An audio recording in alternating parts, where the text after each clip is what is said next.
说你终于找到最爱那位，终于狠下心从我的世界里冲进来的，请原谅我不细心对你祝福太尖锐，还有太多不该的因因作废。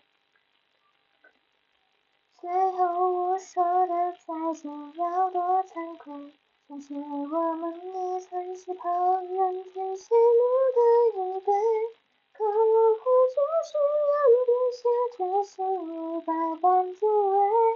爱就不该成为我们的负累。你身边的那位代替了我的座位，他手捧着玫瑰，承诺余生都奉陪，而我始终学不会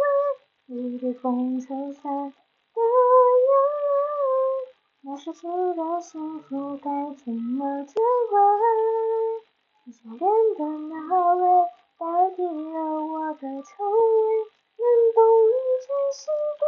贵，又让你情绪破碎，而我就应该后退，尝尽这回忆会水。往后的时光，请你勇敢的飞，勇敢的飞。